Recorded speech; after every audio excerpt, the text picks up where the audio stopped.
George Noory, it is still, I pinch myself to have you here with us tonight. It's so amazing. Thank you for coming on. Oh, my pleasure, Alex. I wanted to tell you a real funny Matt Drudge story. Matt and I are very close, and some time ago he contacted me, sent me a little email, and said, "George, I got to get a hold of Alex. Can you get me his number?" And I said, "Yeah, sure." So I went to Tommy, my producer, and I said, "Look, I need you to get Alex's number over to Matt Drudge. I don't know what he wants, but he wants to talk to him." So I have noticed that a lot of your stories appear on the Drudge Report, and he's interested. You know, what's kind of funny, Alex, is what was conspiratorial years ago with things that you did and things that I did, they're beginning to become mainstream now. Isn't that amazing? Yeah, thanks to you. I mean, I'm not groveling. I only give credit where it's due. We were already growing, would have broken out, had some success, but I'm telling you, you were the nitrous oxide. You know in the Road Warrior where they got the cars going 200, but then Humongous turns it on nitrous oxide and goes, boom! It's like George Noory was boom, and then Matt Drudge, boom, just like really sending us into the stratosphere. So thank you, my friend, because most people in media are egomaniacs. They're not like you and Drudge who really care about the information. No, not at all. You're absolutely right about that. And I'm also in jubilation tonight because my Detroit Tigers, that's where I was born, they're going to the World Series. They beat the Yankees 4-0. And, of course, as you know, Alex, I spend a lot of time between St. Louis and L.A., my other place, and St. Louis is almost World Series bound. You know, so I may have a chance to see both teams in the World Series. Talk about a dream come true, rooting for teams for your whole life, and now both of them could be up against each other. Yep, absolutely. Now, who would I pick? Well, you got to pick Detroit because it's a boy thing. My son was born in St. Louis. He's going to pick the Cardinals, so we'll see what happens. Very, very exciting. George, wow, where should we start tonight with the hundreds of incredible topics out there?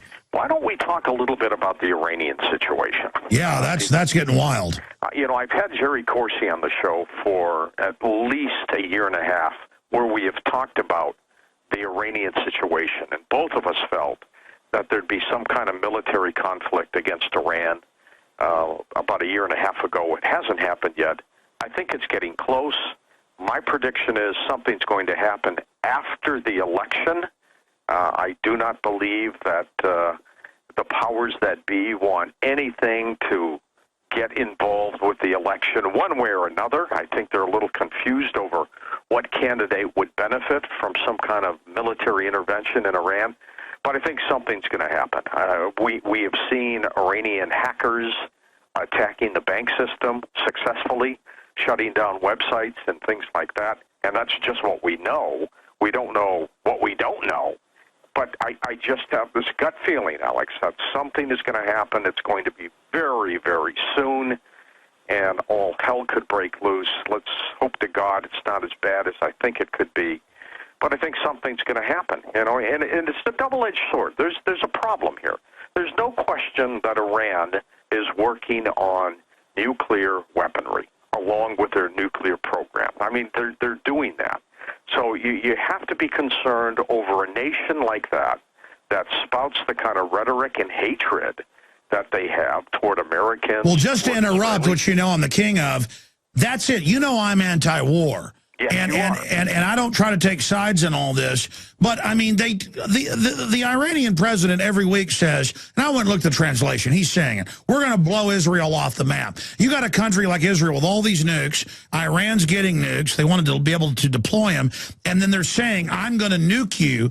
It's like some guy that weighs, 50 pounds threatening the UFC champion. Why is Iran asking for it? Because I don't want this war. I don't want $10 a gallon gas. But why is Iran just asking for it? These people are insane. I've got a lot of friends who were Iranians who came here after the Shah of Iran situation, who, by the way, was no Boy Scout, and we can talk about that a little bit later on.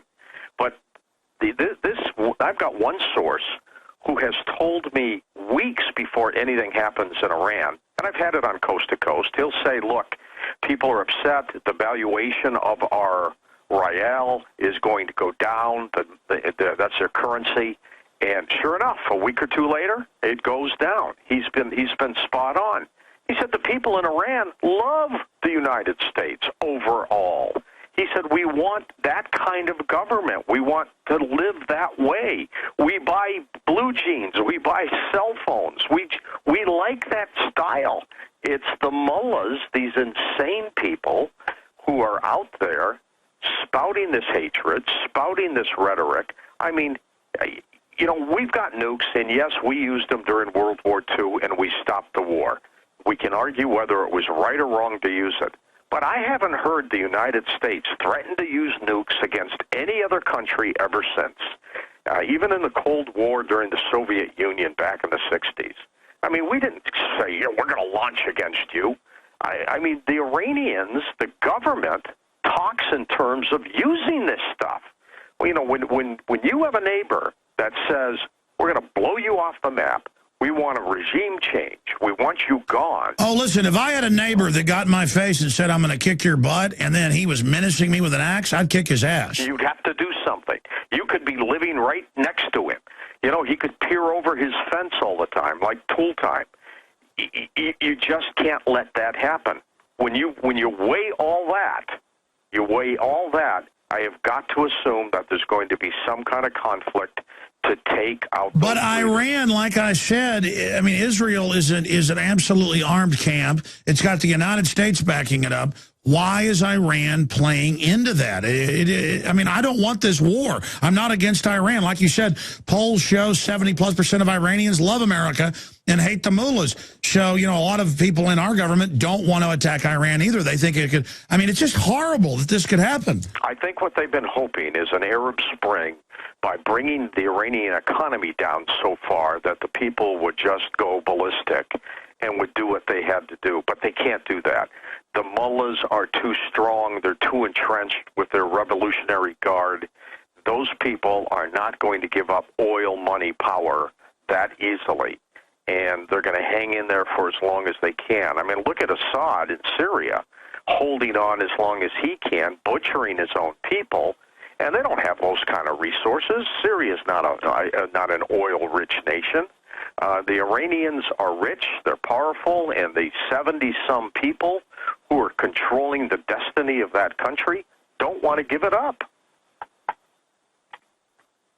And on the other side, George, we've got the West sending in a bunch of Saudi Arabian jihadis against Syria. I mean, it runs from bad to worse, and it's all coming to a head. What do you make of Joseph Stiglitz in the Washington Post today, former head of the World Bank, as the economist there, head World Bank economist, Nobel Prize winner, saying Europe's in a depression, it's spreading worldwide. Where do you see that going? Because here you are 5, 6, 7, 8 years ago talking about it, being criticized, I'm being criticized, Gerald Celente, so many others, and now everything on the news sounds like something we would have been covering, but I'm not waiting for some award or a pat on the back for being right. Instead, we still get criticized, but it's all coming true. It's all coming true. I mean, if you and I had a crystal ball years ago and we were able to look into the future, Alex, we are looking exactly at what we had seen. We knew this. We predicted this. We talked about it. We both had specialized guests on the air talking about the things that would happen, and it's all coming true. I mean, I don't like the fact that it's happening, but it's happening. And the name of the game is control. You know, when Zygmunt Brzezinski said about a year and a half ago that they, being us, are becoming more aware of what the plan is, we have to act and act fast. We have to do this quickly. And that's what they're doing. They are operating and working as if they are running out of time. And you know what? I think they are. And so that's why they're pushing all these agendas so fast. The one thing they never anticipated, they didn't expect people to push back. And that's what's beginning to happen. And it's happening in all walks of life. And people are fed up. You can feel it. You can talk to your friends, your neighbors. They just don't feel comfortable anymore, and they're pushing back. And I think that pushback is healthy because that is what's going to keep people in line eventually. That's what's going to keep these world government leaders to realize that they just can't do that to people. George, what type of pushback should the people be engaged in? Well, I was in the Navy 9 years, Alex, and I'm not an advocate of any kind of conflict, but you've got to protest. You've got to do what you can do in the voting booth, even though, the old adage is, it doesn't matter, every candidate's the same, or they'll change eventually. Violence is not a way to get it done. You have to protect yourself. I'm a guns rights activist. I'm a concealed weapons permit holder. You do that for safety purposes. You don't do that for aggressive purposes. But you've just got to continue to tell your friends, tell your family members what is going on, and hopefully that this mission that we've all been on for these years will continue to grow. I mean, years ago, people didn't believe us when we talked about things like that. They thought we were nuts. They don't think that anymore. I mean, now the camp that we're in is getting bigger and bigger and bigger. But with great power comes great responsibility, and that's what's so frustrating, is trying to figure out all the angles when even the power structure isn't in control. It's an amazing thing to see, but I've studied, as you have, other countries, and whether it was the Nazis or the Communist Chinese or the Russians or Pol Pot or any of them, fascist, communist, authoritarian, doesn't matter, all basically the same thing, different flavors of the same thing, the same end result, total tyranny, a bunch of crooks taking control. The fact that our founders did put that Second Amendment in there, it slows down the riots, it slows down the corruption, it's a checkmate against tyranny. That is such a bulwark, even in a collapse, basically like bulkhead doors or floodgates. The term, I guess, would be, what do you call it, firewalls. That Second Amendment is just so important and is such a wild card. Oh, it is important. It is important that people know that this is an armed society, and this is a society that will protect itself if need be. Look, I happen to feel very safe in a state that I know has approved concealed carry, because you just never know. But if you're in a state like Illinois, for example, where you can't carry, you know what? If I was a criminal, I'd say 9 out of 10 times I'm going to come up to someone and they're not going to have a gun. They're not going to have a gun legally because they're law-abiding people. I'm going to rob them. I'm going to do whatever I have to do. That's why crime is so bad in those states. The FBI released statistics today that for the first time in 20 years, crime has gone up. What's happening to this society, Alex? We're going into a controlled depression. What do you expect to happen, George, from all the different guests and experts you talk to in the next 6 months to a year? Well, if you listen to people like Gerald Celente, and he's been on your program as well as mine, we're at the cusp of collapse. I'm not sure it's that bad. I still think that these fiat money people are going to prop up this economy for several years. We're going to get hit with some downturns, but they're going to keep printing money. The problem, Alex, is eventually your kids and my kids or my grandchildren, they're going to pay the piper. That's where it's going to be bad. It's going to be bad 5, 10, 15 years out from now. We may get by over the next couple of years with these ups and these downs. I mean, if gasoline prices ever get back to anything that was respectable, auto sales will pick up even higher than they've been going lately. But I'm more concerned about the future of your kids, the future of mine, and what's going to happen to them. It's like a race. When you're in a 4-person race and you're in a team and you hand the baton off to the guy when you come around the circle and he runs, you want to give him a pretty darn good head start, because that'll help ensure some victory. Well, we're not passing the baton off to our people, to our young people. We're not giving them that head start anymore, Alex. If anything, we're giving them laps and laps behind the leaders. And they're not going to have that opportunity that you and I have had over these years. My son got a degree in criminal justice.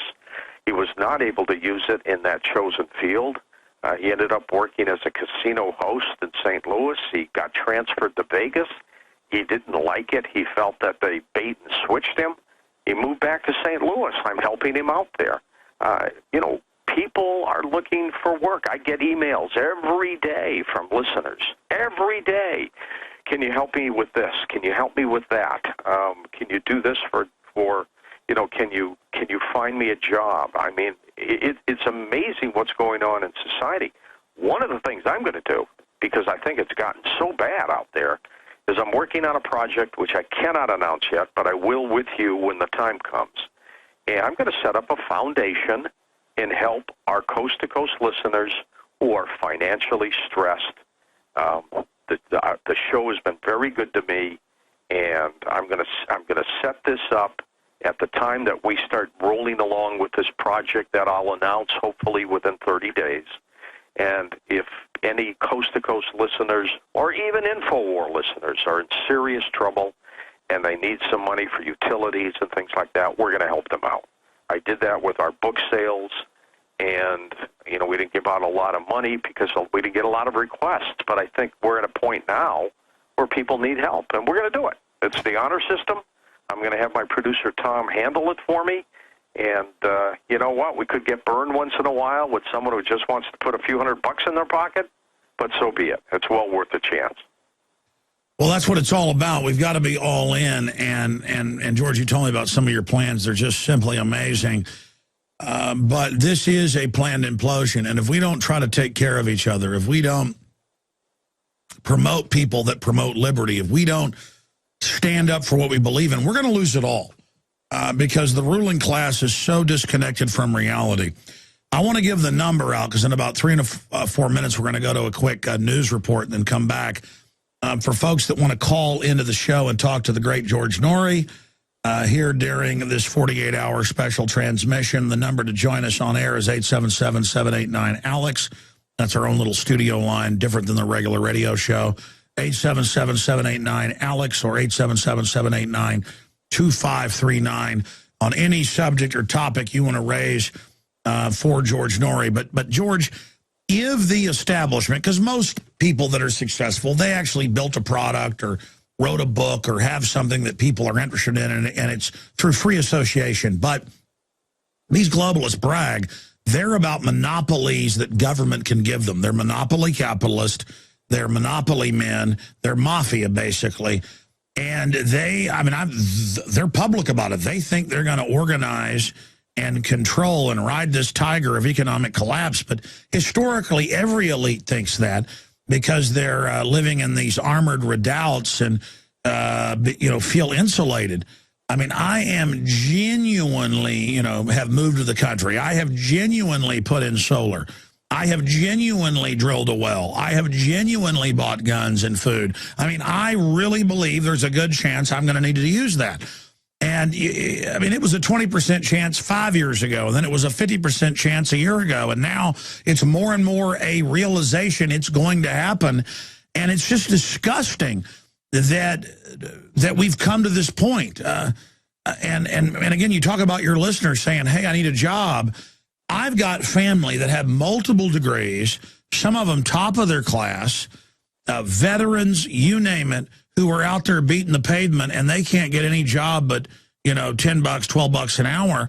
And, how did America get to this? How did we get to this point, George? And where is it going? It is humiliating to know that family I have who are amazingly smart, good people. A lot of my family now work at gas stations or now work at daycare centers or now work, as field hands, with cattle or whatever.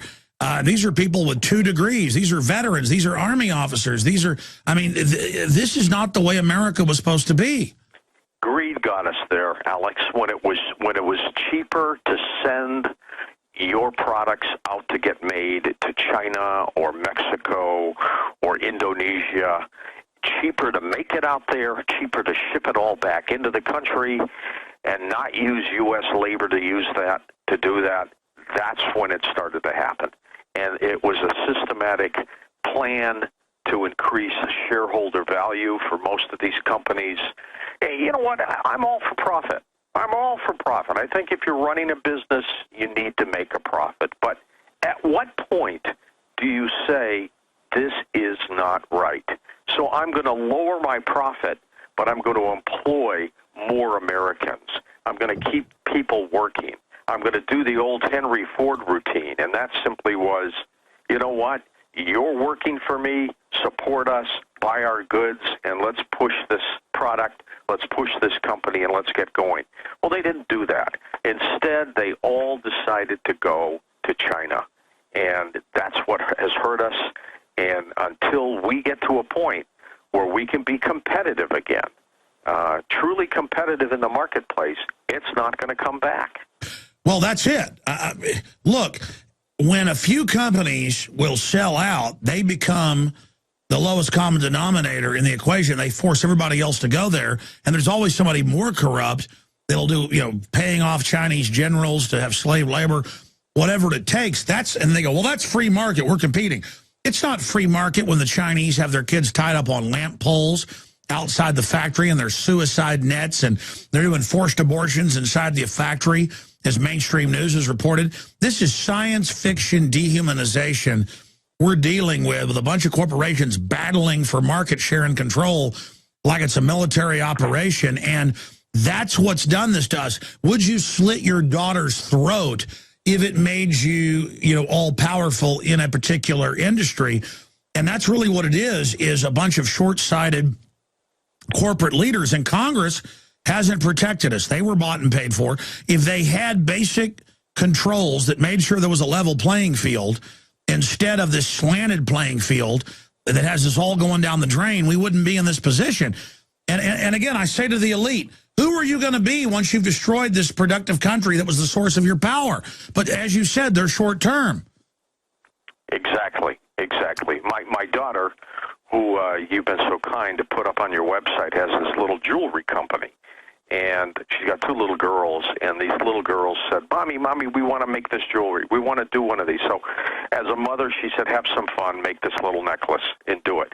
But it was hilarious because the way it looked, I said to her, you are using little children to make these products? And she started laughing. But that's what they do in all these other countries.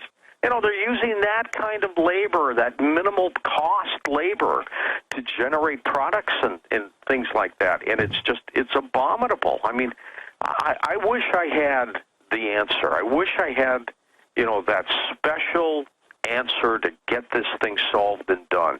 Both presidential Maine candidates, you know what? They all try. Alex, you know where I come from. I think most of these people are nice people, well-intentioned, and want to do the best job they think they can. But, of course, for their own special interest groups, they get in the way, and everything goes, to H in a basket. But I don't think they have the answers for this. I mean, I think this is one of the most difficult things in the world to solve. And, just coming in for 4 years or 8 years is not going to solve a problem that has been going on for a long, long time. All they want to do is minimize it, make it look good until they get in and out of office and they're out of there. And, hand the baton off to the next guy or woman and let them worry about it. Hey, by the way, George, I got to stop you right now. Your daughter is a sponsor of Infowars.com. And if you go to Infowars.com, about a third of the way down or halfway down, there's a jewelry ad. And I didn't tell anybody at the office because, the guys running the show, they don't know what's going on in sales, that your daughter was a sponsor, a small sponsor, but she's been a good sponsor for about 2 years or so. And I clicked on it, and Chris, who's in there running the board and the cameras, because we're also streaming video, said, hey, I love that site. I bought jewelry for my wife, and now she just absolutely loves it. He was just saying this in my ear while you were talking, so... No, he didn't even know it was your daughter. It's just funny that he bought some. It's tuliptopia-jewelry.com. She's one of a kind, little entrepreneur that she is. Hey, that's what it's all about. And then it creates this incredible industry in the country, instead globalism. Look, it's not bad to go in a box store and buy something if you buy something that's also original. But it's when everything is a box store and everything's from China. Hey, folks, it's not a good deal. We're going to go to break and play one of these special reports. We've got like 50 of these. Which one are we going to here for break before we go to calls? Okay, it's John Baum with his report on mass shootings. We're going to get to that with John Baum. Just happens to be the guy in there running the board. And then we're going to come back in just a few minutes with George Noory and your phone calls. Anthony, Michael, John, Stuart, Kenneth, Mark, Joshua, was that Ramses? Can't pronounce these names, and there's no women there. Hey, women, you need to get involved with us here on air. We don't screen your calls, but see like 10 other men after that. And let's hear from some women out there. 877-789-ALEX, 877-789-2539. We're going to go to break and come back. Briefly, we're here for the money bomb, so I can, hey, it makes the globalists mad that I freely ask for money once a year. It's listeners' ideas, and it helped us buy more equipment. We want to buy some satellite uplink stuff and some file sharing systems and some subscriptions to put vignettes out for TV, not just radio. This stuff's expensive. I've tried to go on the cheaps, and it's an endless nightmare, so we've got to buy $100,000 pieces of equipment. Sounds like a lot. That's the cheap end of pro stuff. I know George knows about that. He's got a couple of national TV awards. What do they call those? Emmys, yeah.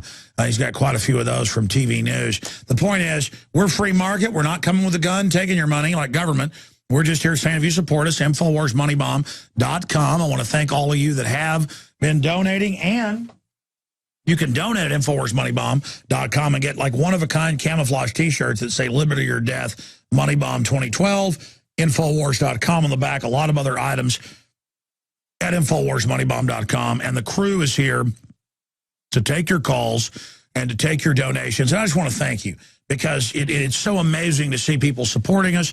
5 years ago, as we go to break, I did not want to support the Money Bomb. Listeners started one with links to our PayPal area, and I said, I'm not going to promote it, but it got so big I did, and that extra money helped us move into a bigger office. We've expanded since then, and now we've gone from about 10 crew members to about 52, right at 52 crew and contractors, and we're reaching not 3 million a week, but about 15 million a week, one way or the other. So you can subscribe at prisonplanet.tv to support us. You can buy books, videos, water filters discounted, InfoWarsShop.com, or go to InfoWarsMoneyBomb.com. I've been on air quite a bit today. InfoWarsMoneyBomb.com, and donate right there. And it's your free gift. It's your decision. It's your movement towards a liberty and voting with your dollars. And I want to thank George Noory for spending time with us tonight. We're going to go to break, come back with your phone calls and a lot more with the one, the only, George Noory. I'm Alex Jones. Stay with us. George Noory is our guest for another hour and 18 minutes. And then coming up later tonight, midnight to, 4 a.m. Central, 10 p.m. to 2 a.m.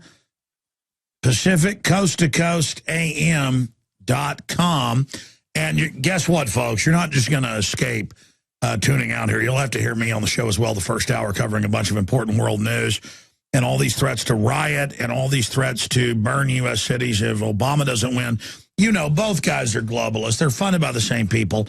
I've not been for a Romney or Obama, but now you've got all these Secret Service, calls for the Secret Service to do something about the calls for violence against Romney.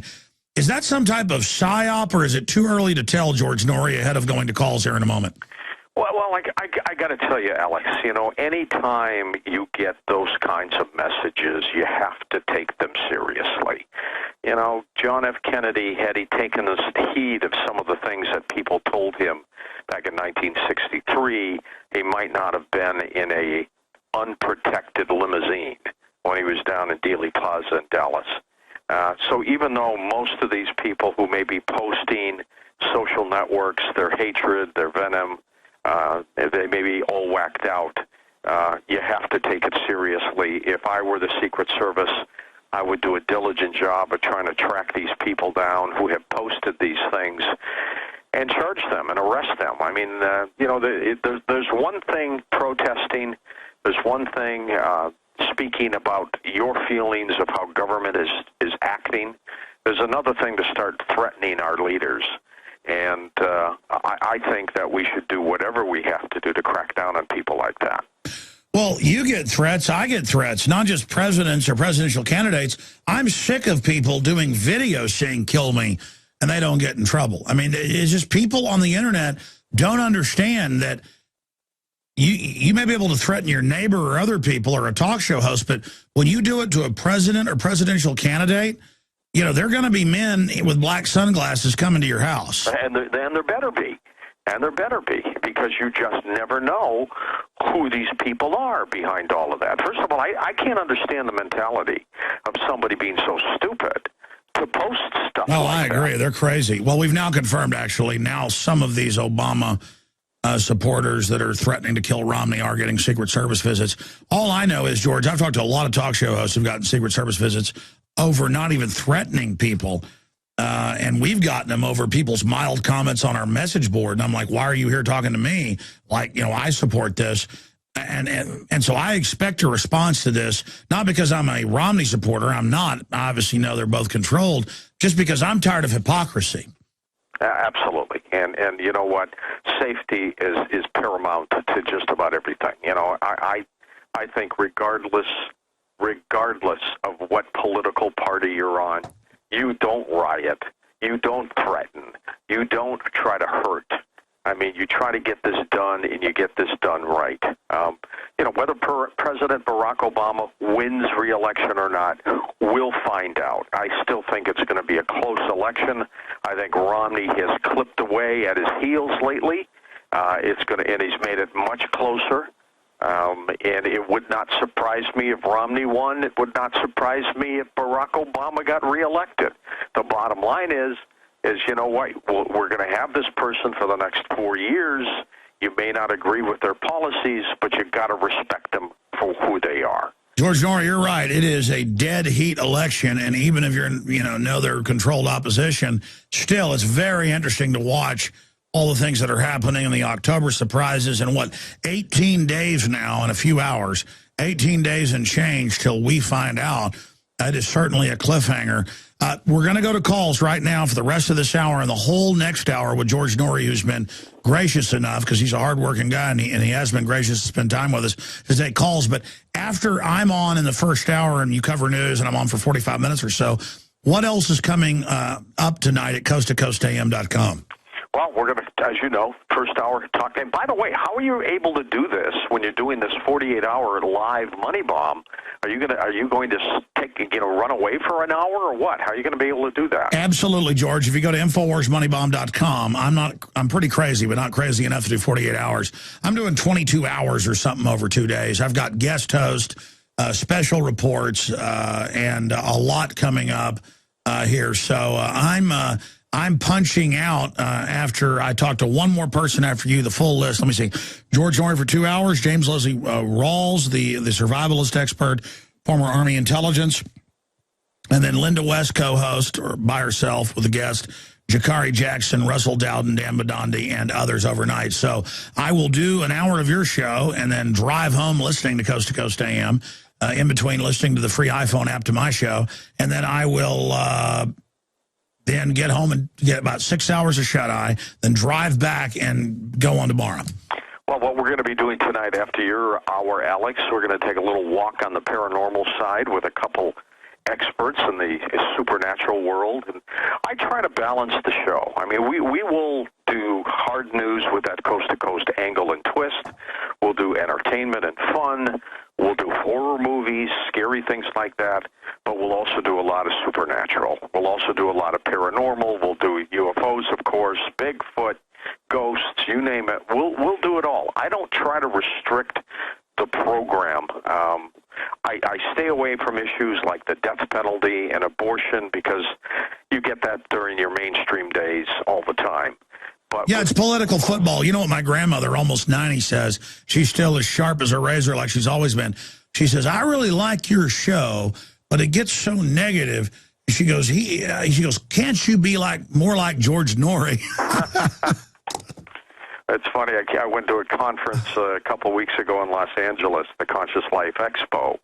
And one of the things that is so important to me, Alex, is to do these meet and greets in front of a live audience where they get a chance to talk with you and see you, things that they don't have an opportunity to do when you're doing the radio show. And I get a lot of great feedback that way from people. And by and large, it has been my modus operandi, the way I have conducted myself on the air since I was 19 years old, was to attempt to be respectful to people. I mean, I'm not the kind of talk show host who wants to scream at people and hang up on them and do all those kinds of things. That's just not me.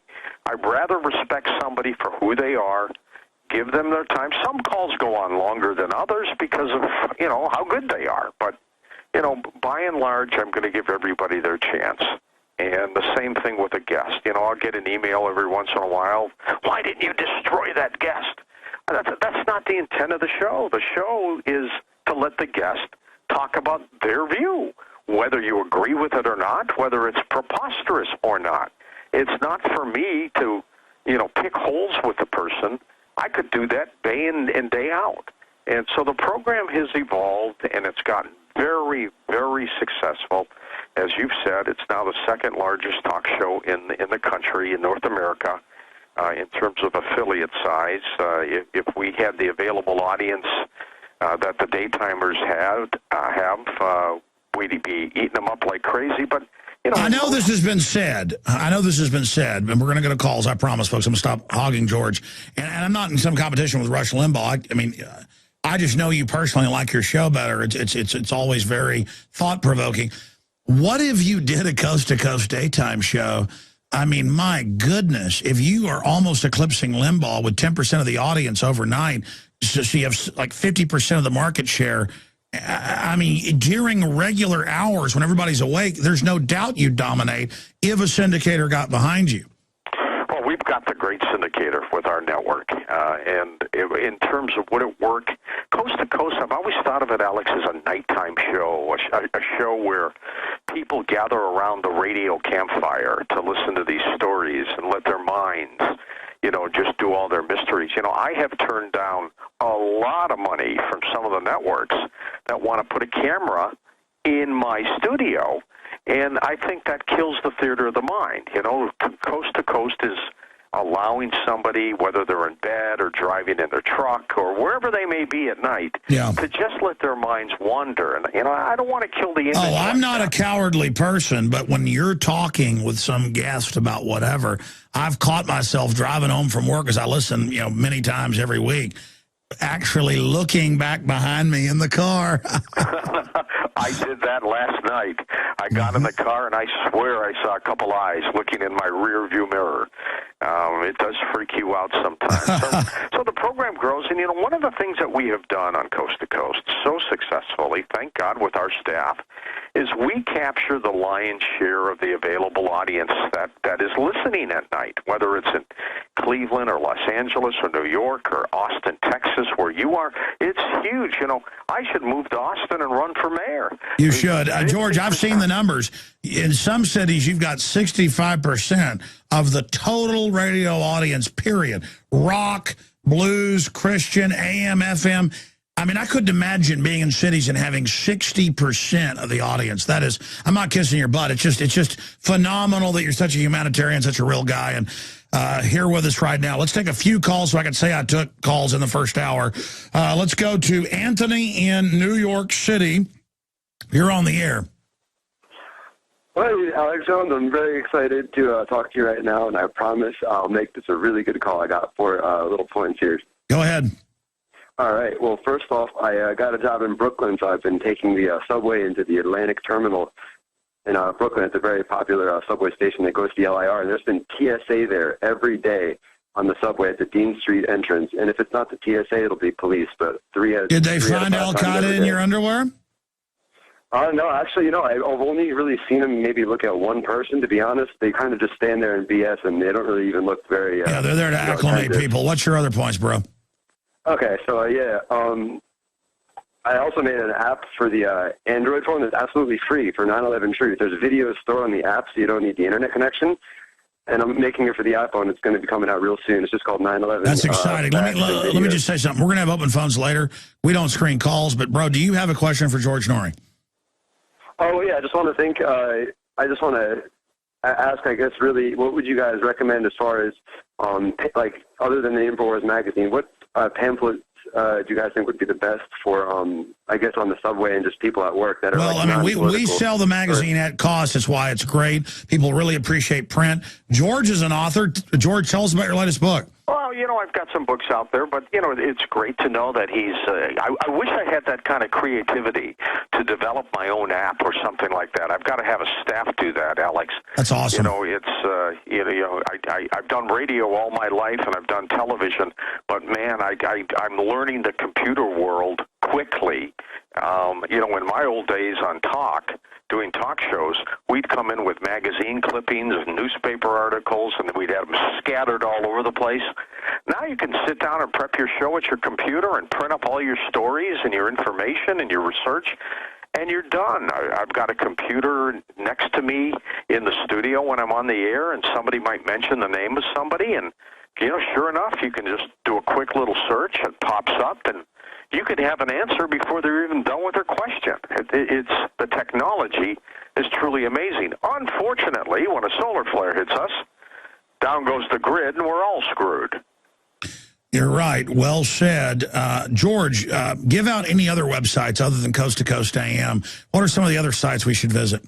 I'm going to give you a great site in about 30 days, Alex. I can't say anything about it right now, but I really would love for your listeners and your viewers to go to coasttocoastam.com, where they can become Coast Insiders for about 15 cents a day. We've kept that at a nominal cost, but they get downloads, past programs, and special things like that. No, it's invaluable. I've got a subscription. I've had a subscription for about 10 years, even before you had me on the show. That way I can download it to my MP3 or iPad and listen, when and where I want. And I listen when I'm on the treadmill.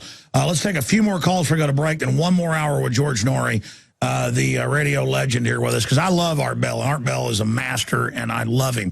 And I wish he'd come back from semi-retirement. But let me tell you, George Noory took that show and made it even bigger. And George had the courage to put hardcore political issues on and trailblaze for so many of us. And that's why I'm going to sit here and give him laurels again, because you know what? He deserves it. He's a champion of freedom. Michael in Texas, then Hamas, John, many others. Go ahead, Michael. You're on the air. Yes. Can you hear me, Alex? Yes, I can. Go ahead. Yes, Michael. Yes. I have a suggestion that as far as fighting the New World Order, and I wanted to hear both of your responses to it. I was in the United States Army. I served in Iraq from the end of 2004 to the beginning of 2005. And I just recently actually found out about all of this sometime back towards January of this year, and it actually kind of pissed me off finding out that I fought in Iraq and knowing, that all of this was actually kind of set up by our government. But then I came up with a suggestion, but I need to kind of preface it, so please forgive me, but I'll try to make it as quick as possible with some of my studies I did, is I was studying 10 different languages, and this led me to try to also study psychology, to try to enhance my learning time so that I would learn them much quicker than, because I wanted to try to learn 10 languages before I died. And, I'm still only fluent in English, but I have picked up quite a bit in Portuguese and also in That's Spanish. fantastic. But, what's the question? Well, it's a suggestion, but I'm prefacing it. I'm sorry, forgive me. This studying led me to understanding brainwashing and how brainwashing is pretty much impossible to undo once it is done. Well, it's linguistic. It's linguistic programming. Well, but the thing is the reason why my suggestion is actually dealing with the brainwashing of America and trying to undo it.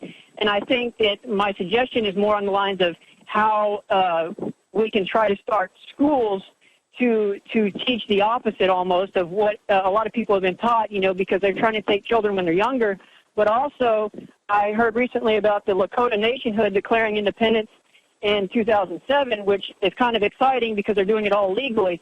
And so I wanted to know as far as also supporting this new nation that's just starting, and maybe this is some means by which we can kind of, put a wedge in the door, put our foot in the door, and try to open up a gateway to fighting the New World Order. No, I hear you.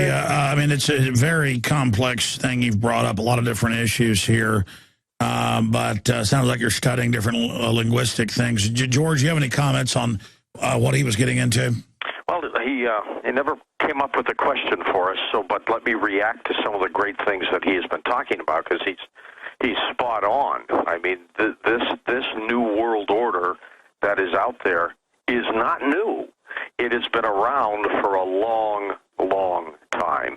And, those people who are so bored, Alex, with what they have, their houses, their toys, their cars, their trips, they have decided that the next game is to manipulate and control people. And that's what drives them. That's what they enjoy. Somewhat sadistic, I might add, and that's what they want to do. The problem is, as I mentioned earlier in your program, we are now aware of it. And now they're trying to figure out, gosh, how are we going to win now? And that's where the big push is going to come. It's time once again for our annual Money Bomb, our 48-hour broadcast to raise $1 million for our operation. But for our donators, we do have special gifts. With a donation of $365, you get the limited edition Infowars Money Bomb t-shirt. With a donation of $500, you get not only the t-shirt, but also 5 DVDs. And with a donation of $1,000, you get the t-shirt, the DVDs, and the limited edition Infowars Money Bomb Bullhorn, pre-recorded with a special message from Alex himself. Now be aware that your contributions do not have to be limited to donations. The Infowars shop will be up and operating the full 48 hours. But the action isn't limited to InfowarsMoneyBomb.com. Stop by eBay for these great gifts, such as the Infowars Sledgehammer, broken in and signed by Alex himself. Oh, yeah, New World Order. The Infowars coming for you. As well as these other great tools. And the granddaddy of all auction prizes, the Norman microphone that Alex has used in his broadcast daily for the past several years. It's Infowars Money Bomb 2012. And just in case they go out of style this November, we dug deep and pulled out the Obama Joker shirts. And as you can see, it bears the Alex Jones signature right there. The Infowars Money Bomb launches this Thursday, October 18th, and runs for 48 hours. Click on the links at the bottom of the screen to navigate you where you need to go. I'm Jakari Jackson, and if you are watching this transmission, you are the Resistance. There's a need for a new world order, but it has different characteristics in different parts of the world. Live from Austin, Texas, broadcasting worldwide, it's Alex Jones. We're going to be continuing throughout the night into tomorrow, all the way into Saturday. I'll be here for more than 20-plus hours the next 2 days. Bunch of live guest hosts coming up. But we got George Noory for another 52 minutes. And then he's got 2 hours to get ready for his own show. Midnight kicks off Central.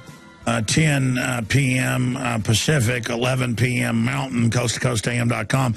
He's here, and I talked to George during the break. He said, more calls. I love them. I want to talk to people. So Hamzi in Missouri, where George is staying, I guess, right now. Are you in L.A.? Or I'm in L.A. right now, Alex. I'm going to go home, St. Louis. I was born in Detroit, but we all moved as a family in 1978 to St. Louis, and now I go back and forth. I'm all over the map these days, a little Hawaii and everything else. But I'm going back for Thanksgiving, then I'll come back to L.A., and then I'll go back for Christmas again. And I get rolling. One quick story for you. My daughter just sent me a text, and she said, Dad, something's going on with my website. And I said, what? She says, I'm getting orders like crazy. And I had to tell her that you just mentioned her. Well, she's awesome. Yeah, well, funny, I'm looking at her website right now. We didn't plan this. Go ahead and punch it up, guys. I was buying my wife something. I guess that's part of the activity. And my wife loves the jewelry there, too. I remember like 2 years ago, she goes, who's this sponsor? I like these earrings. She bought them. 877-357-1361 will be a conspiracy theory that George came on to plug this. She's been a sponsor for 2 years. You can call. It's tuliptopia-jewelry.com. Amazing. Or linked up at Infowars.com. And it is the Money Bomb if you want to donate, folks. Because, hey, people like 5 years ago were, Alex, we're going to Money Bomb you. And I'm like, no, I'm not doing it. And they go, well, it's going ahead anyway. So I did it. And it's really helped us now. We're 5 Money Bombs in. Do what we've done. And we're not like the government who takes your money at gunpoint and then uses it against you. We're saying, hey, if you believe in what we're doing, spread the word about the free video feed, about Infowars.com, about all the things we're doing, because it's all of us together who love liberty working together who can overturn this evil. Again, let's go to Hamzi in Missouri. You're on the air with George Noory. Hey, guys. It's an honor to speak with you both. Actually, it's ironic, George, I actually found Alex through you on your radio show. Beautiful. No, it's not ironic, sir. He took us from being on the map to being on the star map. Oh, I know. I've been with you now for 3 years, and it's been great. Hey, listen, actually, you can tell by the name, I'm Muslim here, living in St. Louis, and I have to say that both of you have been always very fair to Islam, even though the current political situation and all that's come up in the world in the past, I guess, 10 years now. And I just wanted to say, while I have this forum, that listen to all you freedom lovers out there. We are just as American as you. In fact, go and talk to any of your Muslim neighbors. They'd be honored to talk to you. We love freedom. We've actually traveled here. My family traveled here because of my dad was a pilot in Syria, and he did not want to join the Ba'ath Party because you couldn't get anywhere in Syria unless you were in the Ba'ath Party in the late 70s. And he traveled here, and he made his dream come true. He became a pilot. He bought 2 businesses. So I just want to say 2 quick points.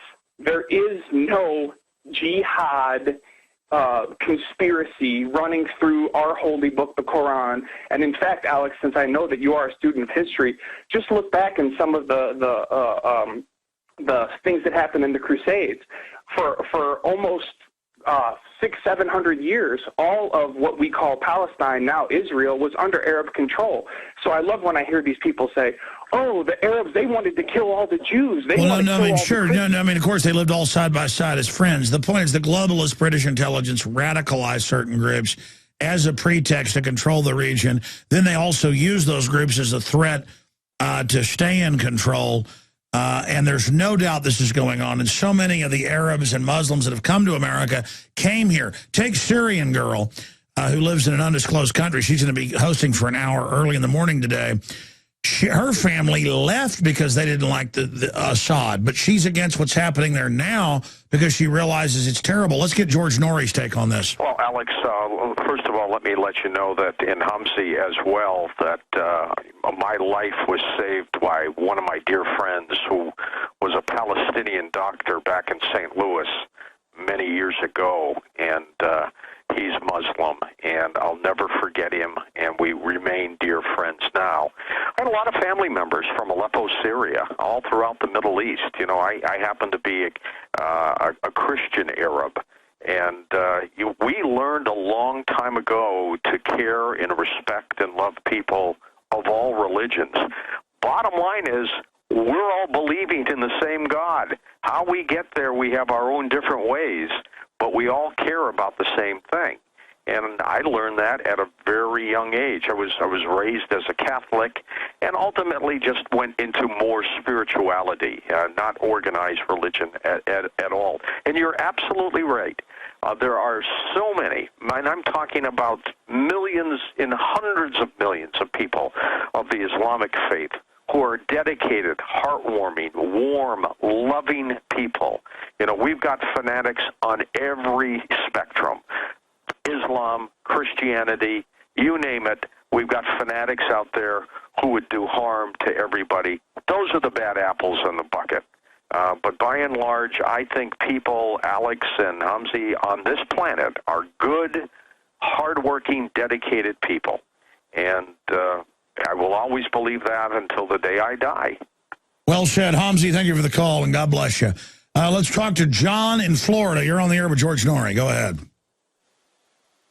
Oh, yeah, I have a question. All right, John, what do you got? What is his views on the NDAA? Well, thank God they've knocked down a little bit of it, but not enough.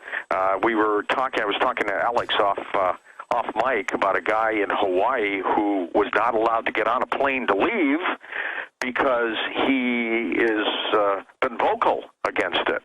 I don't like any of these specific bills and laws that infringe on our rights, that give people the right and opportunity to arrest, to enter homes, to do all these kinds of heinous things. We don't need it, and one day we're going to have to go back to the old school and start creating government for people and by people instead of what they've been doing. Let me just interrupt the caller. Specifically, when I talked to you tonight, because we didn't pre-set this up, I asked you on, you said yes. I knew we'd just talk about whatever the big, topics of the day were and whatever was on your mind, George. But you said, hey, I want to talk about that story about the prepper not allowed to fly because he was, had talked bad about the NDAA. I mean, this is happening to Congress people now. I mean, this is really the essence of an authoritarian system. So you'd brought that up, and I appreciate the caller's point. Thank you, John. But elaborate on your concern specifically with this, George. I am concerned that government is infringing in our life, Alex, in every possible way. Whether they try to chip us, whether they want to control us, whether they want to put drones over us. You just can't go anywhere. I mean, you've got these red light cameras at every intersection. I mean, it's crazy. We have got to continue doing what we're doing, bringing this story, bringing the information so the public can scream about it. And then one day, I think legislators are going to wake up and say, this has got to go. We need 1 million Ron Pauls in political office right now. 1 million of them. We need them in the Senate. We need them in Congress. We need them working for government. We need people like that who care about other people and their rights. And we got to get to that position. I agree with you. It's that simple. People say, hey, turn things around. Or I know they call you and say, George, fix this or that. Hey, folks, you've got the power. When you move, nothing can stop you. I mean, whether you're for marijuana decriminalization or not, the fact that for 20 years people realize, at least I do, that it's a fraud, close to 20 states have said decriminalize it.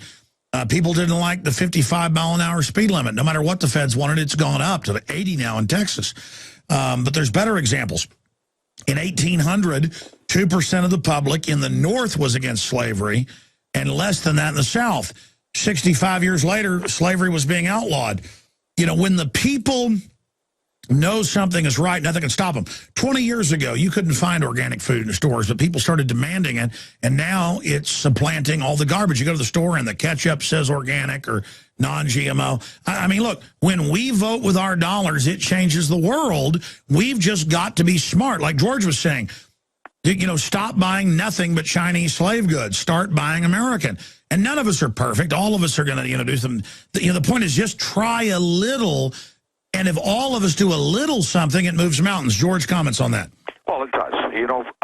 I've always said we can't solve the problems of everyone in society. But what we can do, Alex, is to take our families, take the people we care about, create this island, and do what you can for them. That's doable. And then maybe they can go out and do the same thing. And all of a sudden, all these little island bubbles are connected to each other, and they just keep growing and growing and growing. That's how we're going to get this done.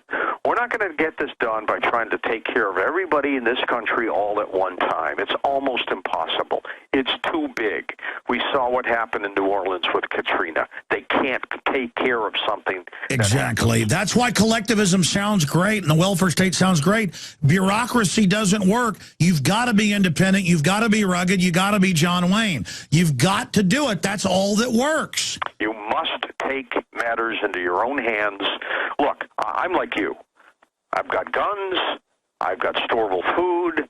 I've got all these things set aside. I may never use them, ever, but I have them if I have to use them. Because it makes you independent. If you didn't have them, you wouldn't be truly independent. That's People exactly say, right. You're living in fear, Alex, having guns and storable food and water filters. No, you don't get it. I'm living empowered and in charge. So make this island for the people you care about. Whether you've got a family of one, which is just you, or 10 people, just do what you can for them and do as much as you can for them. And then hopefully they'll branch out, and your neighbors will branch out. And I'm telling you, Alex, one day it'll work. One day, so many of these bubble islands will be connected all over the place that people will say, you know what? We've now taken care of 100,000 people. It's called entrepreneurial, basic common sense, but instead the system wants to shut down farms, shut down gardens and yards, shut down people selling eggs, shut down Amish, shut down garage sales, shut down Little League bake sales, shut down lemonade. It is clear what's happening. We're being domesticated, and it is absolutely wrong. And look, I don't get partisan because I know the globalists control both major parties at the top. There's some good people in both parties and some good supporters in both. But I think Obama, if he does lose, you have to chalk it up to one thing, and that's the you didn't build that. I know you're nonpartisan, George, as well, but, I mean, the idea, watching my dad build dental offices and work 18 hours a day, I barely saw him when I was a kid, sometimes when he was working, you know, getting up at 3 a.m. to go, you know, take care of a crisis, myself running an operation, knowing what it takes. It was a fundamental insult to be told I didn't build this.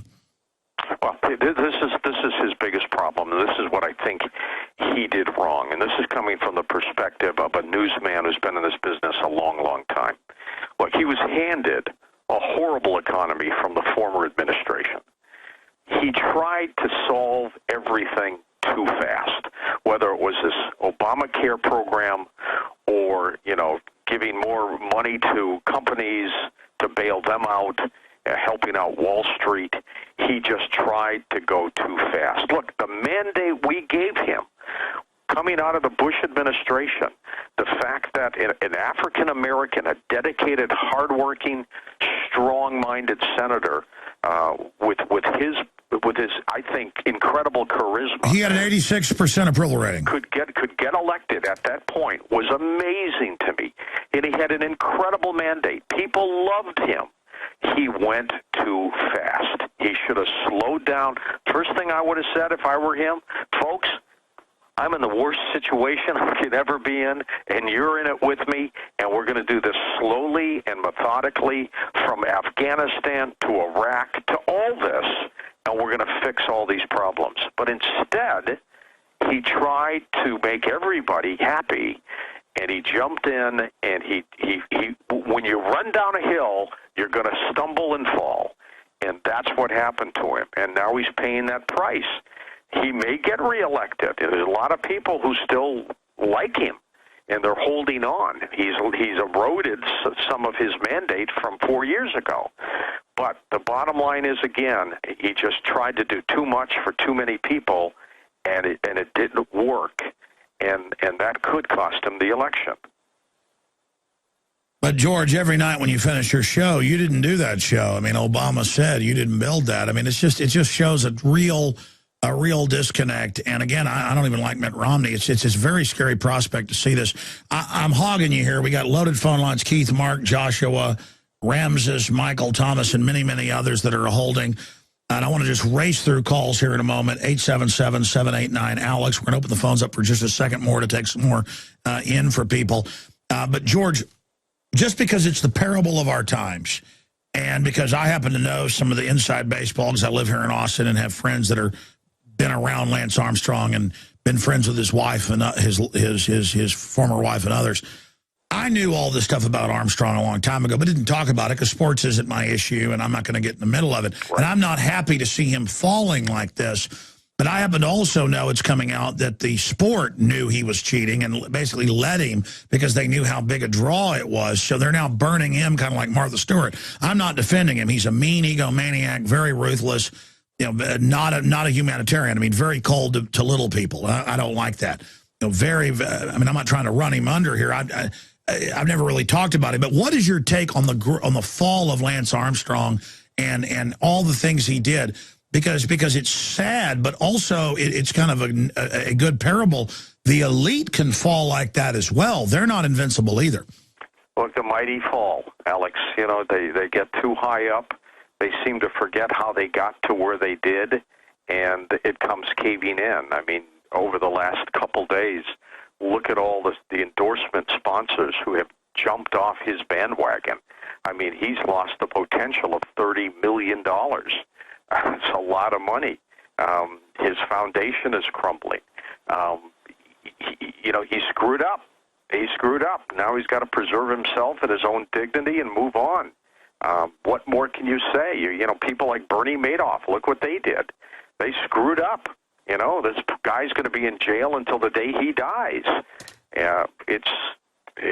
people just don't think. Oh, yeah, let me tell you, the way Armstrong's falling, I'm sure the feds are going to try to go after him for statements he made.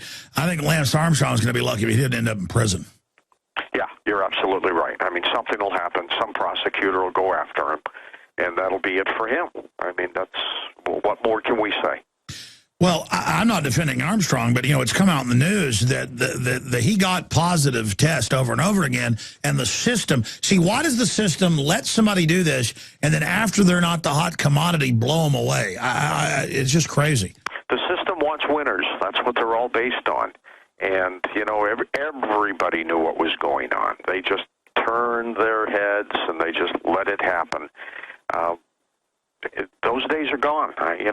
Nowadays, I think you see, there was a politician. There was a cartoon once. I'll always remember it. This politician didn't get reelected, and he was being interviewed by a reporter. And the reporter said, "So what happened?" He said, "I screwed up on a slow news day." That's it. And that's and the bottom line is you just have to be careful. You can't do stupid things. Well, I think, it is a parable to everything that nobody's going to get away with anything wrong they've done. I think that term God-fearing, I've now finally figured out what that means.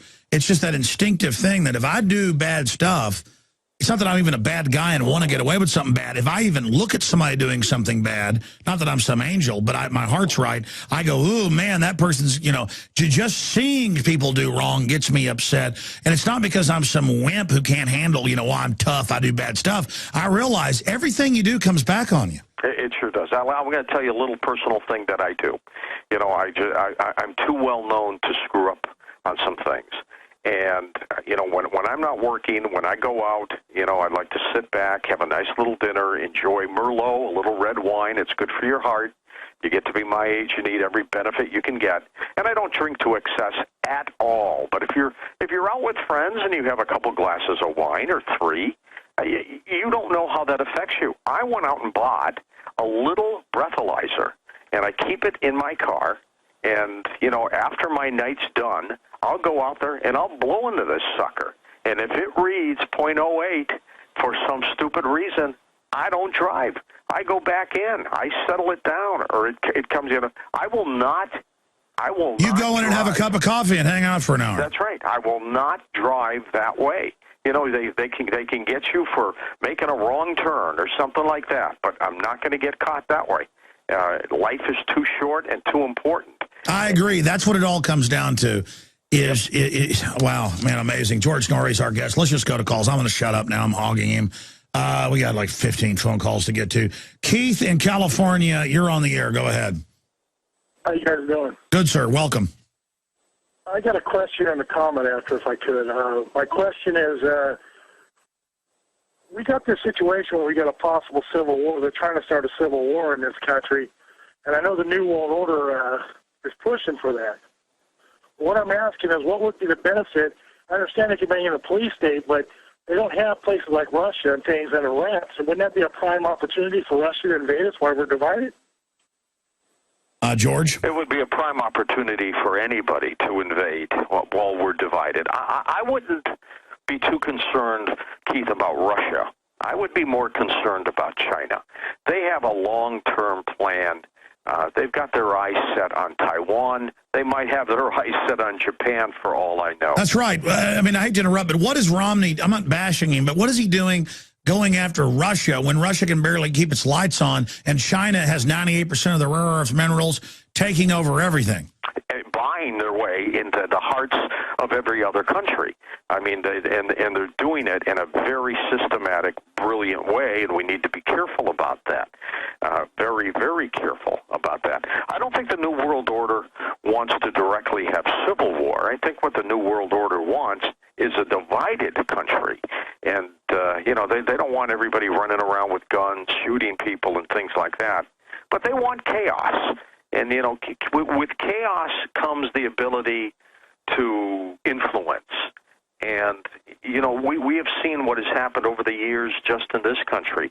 If you keep people on edge, Alex, you and I used to talk about that cockamamie color-coded system. Oh, yeah, which they admitted was done. I hated it. Yeah. You know, it was a way to keep people on edge, you know, condition orange, condition this, that. And finally they did away with it primarily because I think we screamed about it all the time. But they love to control that way. You control people by keeping them on edge. By the way, you and others were proven right because you covered it constantly.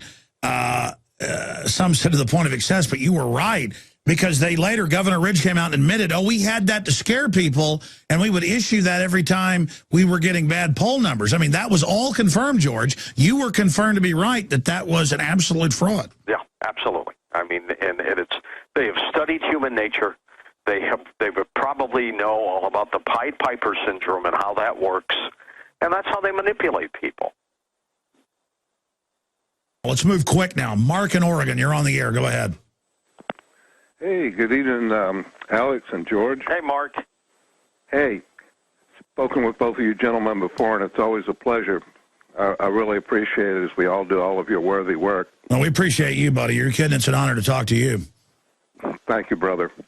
Alex, I just have two quick answer questions for George, and maybe one short comment if there's time. But sure. First I wanted to mention, appreciate it. First I wanted to mention to you that in the next 40 hours or so that's left in the MoneyBomb, that if 50,000 people, which is just really a pretty small fraction of your listening audience, each gave $20, and $20, most people can still afford that. That would be $1 million. Well, that's what it's amazing is that we now get conservatively over 1 million visitors to Infowars.com and PrisonPlanet.com a day. When Drudge linked to us the last 4 or 5 days, one day we had 3 million visitors. That's not hits. That's real visitors. I mean, I've been on George's show before when we hit the Zeitgeist. It was like 10 or 11 million one day. Usually it's about 1 million. But the point is that, yeah, that tiny fraction buys a book or clicks on a sponsor. I mean, it's just crazy that we've got this giant audience, and I'm here pathetically begging for money. And when we've got $100,000 in, we'll probably get $500,000 in if people donate. But yeah, it's that idea of government takes it from you, that's okay. But when somebody asks for it, it's like, oh, I don't know, I don't have to give that to you. It's crazy. Very ironic, Alex, because your objective is to do good, and there's a lot of good people in government, but the people at the top that set the policy, they have very bad objectives for us. So it's kind of like an effect that many or most of us don't mind contributing to if we really knew the extent of it, we've just been brainwashed, because I think most people do know the government's very inefficient, and a lot of money goes overseas in wars and such. Well, people don't know how much power they have with little actions. Everybody expects some Herculean figure to fix it all overnight. Wars are won by lots of little actions. What's your question for George? George, you'd mentioned earlier that you do a lot of flying, and I knew that. I follow your great program very regularly. And I was just curious, unless you fly a corporate jet or fly in your own private airplane, what experience do you have to go through at airport TSA security? What have been your experiences in that, just briefly? And I can mention the other question very quickly, or we can go one at a time. Let's go one at a time. And Mark, I traveled just like everybody else. I'll go coach, and I'll go through the screeners, and I'll go through the detectors, and I'll put my little my little shampoo and toothpaste in a little 1-quart plastic bag and let it go through the conveyor belt, and I'll take my shoes off and my belt and all that other stuff. I've gotten it down to a science now. It's a royal pain in the butt, but I get in and I get out and I'm gone. The ironic thing is, many times, because of the Ancient Aliens television show that I've been on, the TSA person will recognize me, and they'll stop me and want to talk about Coast to Coast or the Ancient Aliens television show, and then we've got this line of people behind me trying to get through. That causes a problem. So I tell the guy, look, if you want to talk to me, let me through first, and we'll do that. But I do that. I don't take any private jets or anything like that. Everything I do is through commercial airlines. You have so many fans that I guess you're just a likable guy anyway, George. That's what I figure. Yeah, George is, and let me tell you, it's not an act. He's really a classy guy. So many people that don't even have 1/10 the reach of George are arrogant, crazy people, and it's part of this, the sign of the times that society to a great extent has gotten very sick, but there's still just giant masses of good people. Now, real fast, you had one more question or comment. Yes, sir, Alex. I just wanted to comment on what you said, George, about Obama inheriting, a bad economy, about him basically trying to do too much too quickly. And I'll be honest with you, George, it's just something to think on, but I just want to suggest it to you, and I think Alex would certainly agree with me. He's exposed it in detail, but basically he's just picking up the power baton, whether Republican or Democrat. Any president that is elected these days, so to speak, because they're selected rather than elected these days, they basically have made that agreement to continue on the policies, the main policies, which form the domestic life and welfare in this country. All right, we got to get to the other calls, but let's get a quick, thanks for the call. Good to hear from you. Let's get a take from George on that. Well, and that's all very conceivable. Very conceivable. I'm not an economist. If I were elected president, I would have to defer to my staff, the experts that I've surrounded myself with, and others. And I'm sure he got bombarded by the folks at the Federal Reserve. He probably wasn't even aware of people like G. Edward Griffin, who, talk about the creature of Jekyll Island and things like that. So they sit back and they get what they think are traditional comments and input from their people, and it's the same stuff. Because it's, from one administration to the next. You're absolutely right about that. But, he's not an economist. And so, as I said, I would come in and I'd get this great information from the people I trust, and then you implement. And then it probably ends up failing. I think presidents nowadays need to listen to shows like Alex Jones and say, whoa, wait a minute. I didn't even know the Federal Reserve wasn't part of the U.S. government. I'm not sure they know that. You're right. Okay, now, folks, we've got 12 calls online.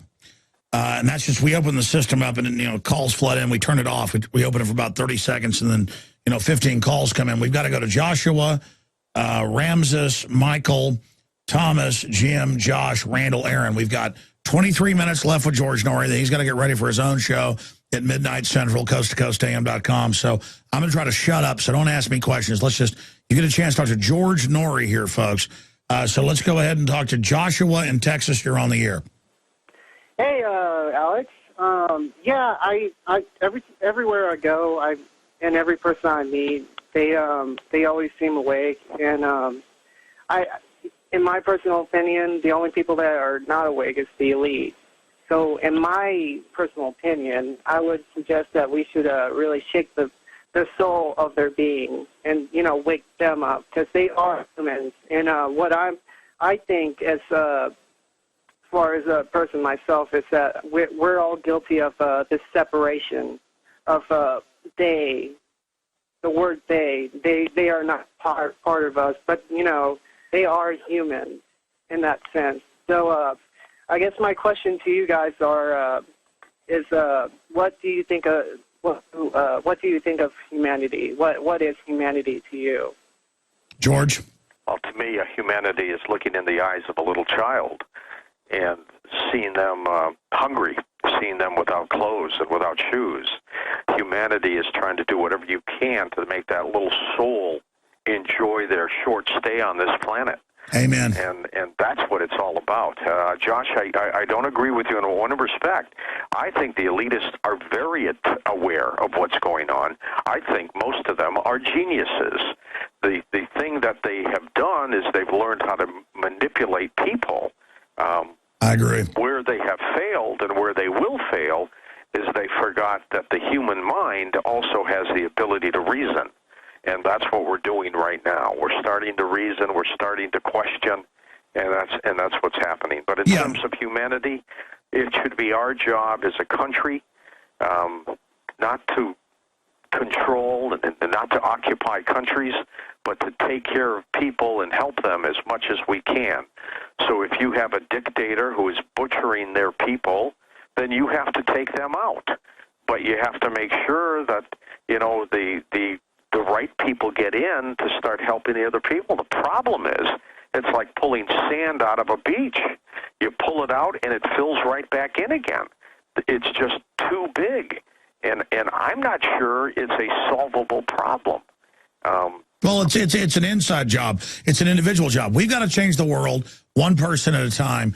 And, you know, the elite, so many of them are scientific and cold-blooded, but they've almost got like Asperger's or something individually. They know how to dominate, but they don't get what the full consequence will be, and they're out of control. But I appreciate the caller's great points. A great question.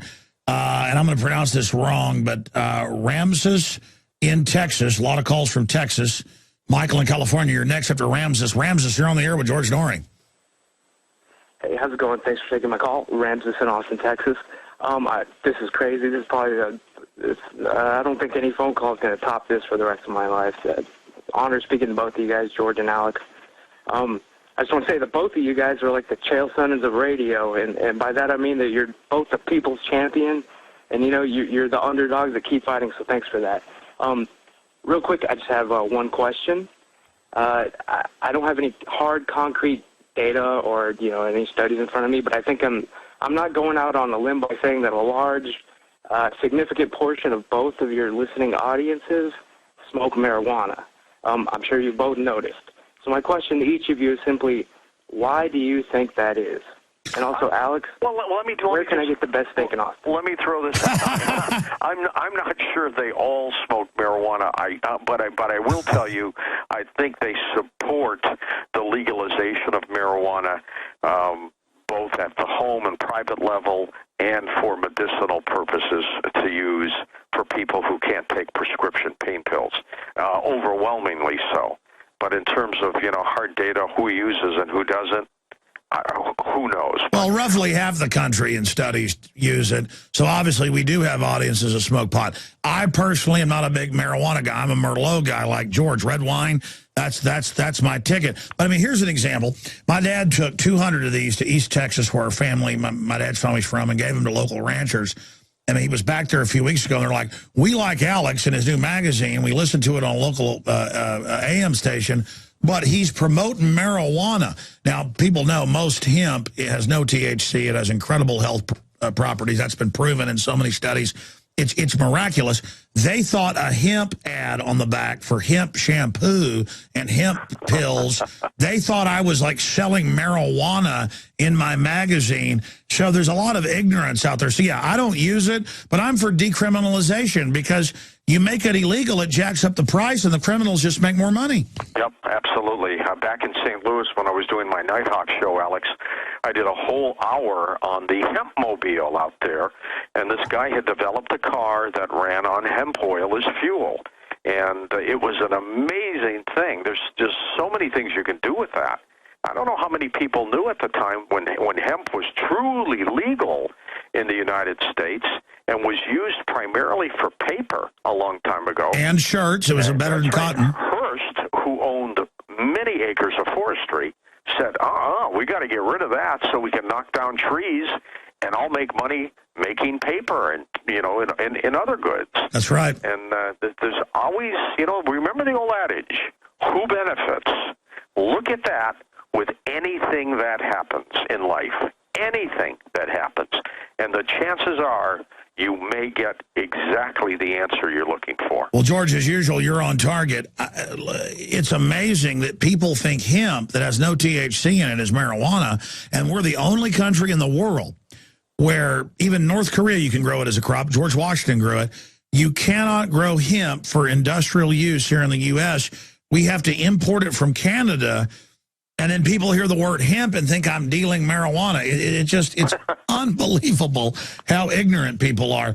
Thanks you, Ramses. Let's talk to Michael. We got to move really fast now. Michael in California, go ahead. Good evening, gentlemen. Infowars.com and Coast to Coast, George Noory and Alexander Jones. Real quick question to America.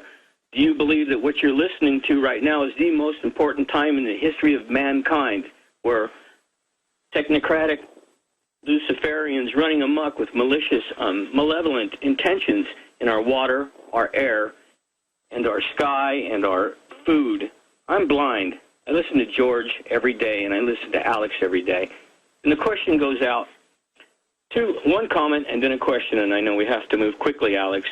One, do you realize how important and what you're going to be in the almanacs of history, both of you gentlemen? And number two, I've had somebody with me taking pictures of what they call the young Marines in California. They're training right in front of the farmers market with dress rifles, and they have their brochures that explain it's a great thing for young children, ages whatever to teens. No, they just announced today the new federal FEMA Corps of young kids. Yeah, it's incredibly creepy. And it's not only is that, riding on the tails of your last comment, the children, do you realize, George and Alex, how sincerely appreciative we are as parents? Oh, man. You guys are considering our children and not your wallets. And that's why I will donate and continue to have my subscriptions to both Coast to Coast and Infowars.com. I'm completely broke, and I don't care. No, listen. People, I don't care. Well, listen, sir, people that aren't broke are the ones that should be supporting and donating. But you have to understand, for George, because I know George is a really good guy. I kind of know his heart, because I've talked to him for now almost 10 years on air and met him in person quite a few times. When we hear somebody telling us how great we are, instead of our egos getting big, because we're not about that, it's like, oh, man, I better do a really good job. These people are counting on me. It's almost freaking us out. We're just like you, brother. We love freedom. We want our kids to be free, our grandkids that are coming to be free. It comes down to that. But, yes, they are trying to take every authoritarian system they've got and put it into the kids. And God bless you. I appreciate your call. George, comments. Well, Alex, one of the pledges I made to our audience back 10 years ago, it's hard to believe I'm coming up on my 10-year anniversary in January, was that because there are so many people out there who are dedicated, who are alone, that if holidays fall on my work schedule and my weekend folks' schedule, we will have a live show for you. There's not going to be a canned program on that day, a day that may be one of the loneliest days for an individual. So, Thanksgiving, Christmas Eve, Christmas, New Year's Eve, New Year's, you name it, Labor Day. We don't take the day off. We don't run tapes. Yeah. We are on air, and we do it only because we absolutely care for the people. And it's hard to get crew in to do that. I mean, I don't even do that all the time like you do, but that's the thing. When you realize... families. Look, Alex, listen, I don't fault the other talk show hosts who have families and they take their vacation time and their days off and stuff like that. It's just a personal thing that it's important to me. I'll take a Friday off a month.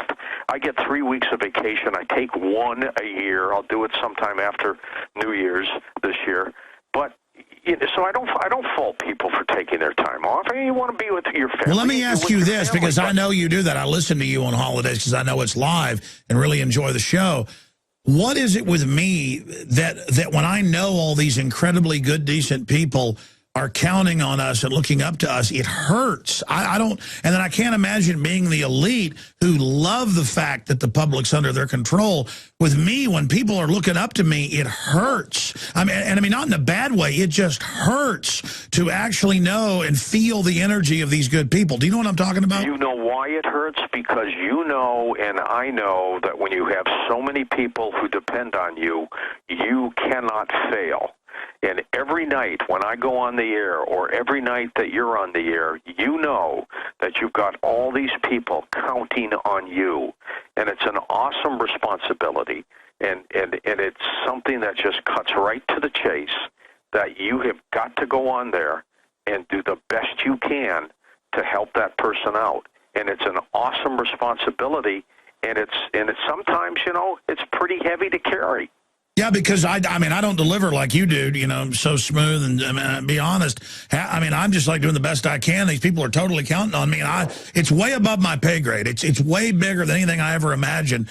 And then I think about the cold-blooded globalist who just could care less. It makes me sick. I was in St. Louis about a year ago, and a guy came up to me, and he said, "You're Alex Jones's friend." and I said, "Yeah, I am." And he said, "I love him.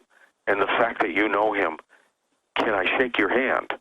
And I said, yeah, sure. And as he walked away, he came back and he said, what's your name? And I went, that doesn't matter. I said, you like Alex, and he's doing a great job. And he said, okay, thanks. And off he went. But, you know, people had heard me talking about you at this place. And well, that's the only thing that hurts me. Out there. That's the only thing that hurts me is when globalist and media lies about me. I know it's hurting people that are listeners with those lies, and that's the only thing that gets to me. Not that they're attacking me, but that people that have counted on me are hearing these lies. It makes me so angry. Yeah, it does. But you know what? You've learned to control yourself over the years. You've matured, Alex. I've watched you mature, and you know, it's made you a better person. It's made you a better host. Well, I hate to psychoanalyze this, but I think most talk shows don't do this. We're talking about what it's like to have all these people that totally count on us. It's very humbling. Let's jam in them really fast. Michael in California. Quick question for George Noory. Go ahead, Michael. He's away from his... Go ahead, Michael. If you want to let me go, you can, but you held me over. I do want to say this because you just signed off with you feel really burdened with what you're carrying. George, without, and Alex, without this news, we would have walked off the cliff without knowledge. No, I hear you. I'm going to jump. I guess they hadn't let you go, but we've got to get to the others to be fair. But as he said... Of course. God bless you and George. Well, thank you. Jesus cover you during this period. Bye-bye. Thank you, sir. But, I mean, I'm glad he actually got held over there when they didn't let him go. What would it be if there wouldn't have been alternative media, George? I hate to think what would happen, Alex. You know, look, it's not over. This mission that you're on, this mission that I'm on, it's not over, and we have a lot of work to do. When I first started doing Coast to Coast, when I replaced Art Bell, which was an awesome responsibility, and I decided, look, I can't copy Art because he was the best, so I'm going to be me. I'm going to do what I do, and it worked for me. But I said 10 years ago, I said, you know what, I'm going to do this show for 10 years, and I'll retire during the Mayan calendar end date, which is coming up in December, and I said, you know, it'll be a great run. Well, you know what, I'm still kicking, and the job is not done yet, and so I've told our network people, I said, look, you know, we're going to continue this. When it's time for renewal time, the end of next year, let's talk again about another 5-year deal. And let's work this out, and I'm just going to keep going. And as I've told producer Tom Danheiser, whom you know, I said, Tommy, I want to be on the air one day, and that's where I want to go. And if I pass on, I want you to come back after the commercial break and say, George is gone now, and continue on with the show. Wow, absolutely. Well, George, you're a long way from going anywhere, hopefully. CoastToCoastAM.com. Now, I promise to get to all the callers on the board, so we got to move fast. There's 7 of them. He's got to go in like 10 minutes. Got to do his own show tonight, coming up in about 2 hours and 10 minutes. Thomas in Texas, go ahead. Yes, sir. Good to be on the air. Hi, First time caller. Good to have you. Go ahead. Yeah, well, just wanted to talk to George Noory about what does he think the whole, I guess, end game, or how, well, what is his theory on where all this is leading? Well, it's going to be a tough road to hoe, but we're going to get there. We are going to get there. People are too aware. As bumpy as it's going to be, I always tell people this is a roller coaster. Hold on, don't fall out, and let's get to the end of the ride, and let's do it together. Let's climb the mountaintop together. Alex, there is no fun climbing a mountain and you're at the top all by yourself. So it's our job, our responsibility to bring everybody along with us, and I think we can do that. I think this mission that we've all been on is growing, and people are becoming more aware. It's obvious. You can tell just by looking at where you've been over the last 10 years. Look how it's grown. And you said that, like, and I was on your show 9 years ago, you said... I did. I predicted it. Absolutely. It is certainly a quest we're all on together, and we've all got a responsibility to be the best, most moral humans we can be. And you know, none of us are perfect, but let's try to be good. and let's try to have courage. Let's go real fast to Jim in New Hampshire. You're on the air with George Noory. Hey, great to talk to you guys tonight. You too, Jimmy. All right, I just have a real quick question. How do you feel about the media when they're not pumping violence into your face, that when they're deciding elections for you? How does that make you feel as individuals? George. And I'll get up. Oh, thank you. Great question, George. I think what people need to do is to take responsibility for their own insight. And look, you got various cable networks and television networks now that are either conservative or liberal. Balance it yourself. Look at that station. Listen to that radio show and say, that's what this person does. That's what they do. This is their views. This is their job. They agree with this side. And, make your own decisions. Grab the information, find out who's right, who's wrong, and do some things. I'm not, as you know, Alex, I'm not a Republican. I'm not a Democrat. I'm not a Libertarian. I call it the way I see it. And if the president's doing a great job, I'll be one of the first to jump up and down and say that. And if he's not, well, I'll say that too. And I think every individual, wherever you live on this planet, has to do that for yourself. Well said, George Noory. Who's up next here, guys? Josh in Georgia. You're on the air with George Noory. Go ahead. Hey, Alex, first-time caller. Welcome. All right, real quick. Did you see the reaction video for the Gray State trailer? Gray State looks like they're making a great film about a FEMA takeover, but no, I haven't seen their new video. Well, it was they did a contest on Facebook, and I actually won the contest, and I'm in that video.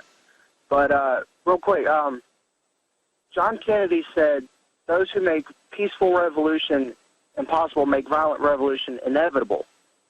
How bad do both of you and George think this is going to get? Well, I'd like to take that briefly. The pen is mightier than the sword. The people we're going to fight if we decided to go out and start pulling triggers are a bunch of brainwashed zombies of the New World Order with families. We need to wake them up. The Army says 90% of war is now psychological. We have the truth. The globalists have the lies. Before any of us ever talk about violence, we better exhaust the info war. And I'm not talking about George Noory or Alex Jones doing this. We're already doing that. You can talk to a lot of people if you get motivated. So, I just say to all these people that are buying guns and getting ready for war and all this, hey, I got guns too. I got 50 cals, baby. I got multiple 50 cals, Barrett's, the big ones. And nobody's taking me to a FEMA camp. But you know what? That's like 1% of me. 99% is trying to stop this. And then if it goes to people trying to come take me to a FEMA camp, look out, here comes Godzilla. George Noory. Alex, I'm going to make a prediction on your program right now, and that is that we will one day soon be faced with a worldwide calamity, whether it's going to be coming from outer space in the form of an asteroid strike or a solar flare, or whether it's a man-made created event. But it's going to happen. The bottom line is, how good are we to react to it and to pull ourselves together and survive and make it work for ourselves? That's my prediction. And also, I noticed you're climbing up to almost $98,000 in your initial goal toward $1 million. I wish everybody would get onto your website, Infowars.com, and push you over the $100,000 mark well before you get on the air with me tonight, Alex. George, I know you've got to go and get ready for your own show. Each caller gets 1 minute, and then George has got to go. Thank you, Josh. Randall in Missouri, you're on the air with George Noory. Go ahead. Hi, Alex. I'm a huge, huge fan of you. And I work with a guy, and he has a son that's in the Navy, and he's on a ship that's going to be getting ready to be decommissioned, and he was supposed to be home in October, and they ended up having him not come in until, like, November. And I was wondering your thoughts on, like, a false flag on that ship. I can't remember what the ship's name is. Well, they've had all sorts of, it turned out there was going to be a false flag 5 years ago, to blame it on Iran, and that got stopped because good people in the government blew the whistle. But false flags are real, and or it could be real stuff. Look, let me tell you, they attack Iran. Iran's going to do real stuff. You're not going to need to have false flags. George Noory. Absolutely, Alex. I've been in the Navy 9 years. It's not unusual to have delays. in certain things. So that's not truly unusual, but false flags are a way of life. It's how governments try to incite and get you involved. And, we've done it in this country before, and I'm sure we'll do it again. Thank you, Randall. Aaron in Indiana, and we got 2 more calls after that, and George can get ready for his own show in 2 hours. Go ahead, Aaron in Indiana. Hello, Alex and George. I really appreciate both of your work very much. So, more or less, I just wanted to toss out the idea that perhaps during our next set of elections, maybe we can get the alternate parties more of a voice through the Internet, and even hold like a mock Internet election, at least as a gesture to interject, more relevant topics. No, I agree. Get media attention, say, to 4 or 5 other parties bringing up other issues. That's a great idea. So that we get more people to actually vote for other candidates other than the 2 stooge system that we have here. Because these elections are just... Sure. Is that your question for George? If I had a question for George, would Coast to Coast be able to operate during a grid blackout? Ooh, that's a great comment. We're just putting in generators, and I know Premier's a lot more professional than we are. What is the plan during a collapse? Alex, let me tell you, it's critical. We have generators, of course, and we have systems to bypass satellites. But if it's a worldwide solar flare that takes out the grid, well, then we've got our 564 radio stations that are going to be affected as well. So, it's going to be a mess. If we get hit with this flare, and we will one day, it's going to be a mess on biblical terms. It's wild for me to know I'm on over 130 stations, and to say 564 when nobody can say that but you and Rush Limbaugh. That is an amazing number. It's, for me, 130 stations is amazing. And then to know that you're on, close to 600 and all the big ones, it's just, I'm not trying to kiss your hind end. You know that. It's just amazing, George, that you're this big and you're a patriot and you're on our show. It's amazing. 2 final calls. Watts in Illinois and then Matt in Texas. We'll end with Matt and Dylan in Texas. But Watts, you're on the air. Quick question for George. Yeah, my quick question is, what's your take on the rapture? People who believe in the rapture, that Jesus will save them before a slaughter. What's your take on that? George? Well, I'm very spiritual. I saw what Harold Camping did a year or so ago, and he's been wrong all the time on the rapture. So I'm not sure it's going to occur that way. There are many things in the Bible that I think are spot on. And I, of course, believe in intelligent design, a great creator of this universe and probably others. But in terms of the rapture and will it occur exactly that way, I'm not sure. I have my own doubts. No, I agree. I've read the Bible repeatedly. I've researched it. They didn't teach this rapture until 150 years ago. It's an interpretation. It says the dead in Christ will rise after the Antichrist is defeated, God taking home his people. And it's a huge cop-out. I've read every culture in the last 100 years being murdered thinks they're about to be raptured. And look, that's a Star Trek episode. And I'm not bashing people that believe in a rapture. Fine, believe in that you want. But for heaven's sakes, go fight evil now and stop copping out. Because God's going to say, if you didn't stand up against evil, I don't know you. And I'm not trying to preach, but my gut, my spirit knows that God isn't going to take into his bosom a bunch of wimps, George. What do you say? No, not at all. And we're not going to come down and get saved from extraterrestrials either. I do believe in extraterrestrial life. I do believe we've been visited. But I think our destiny is in our own hands, Alex. I agree with that. Watts, real quick comeback, and then we're going to the final caller. Oh, I just wanted to say, just an idea for your money bomb. Just maybe you can have your own buzz, like an Infowars buzz, like how Sarah Palin has her own buzz, or like the presidential candidates. If maybe you can have your own buzz someday and spread the message that way. Well, I want to be clear here. Look, you have the power, sir.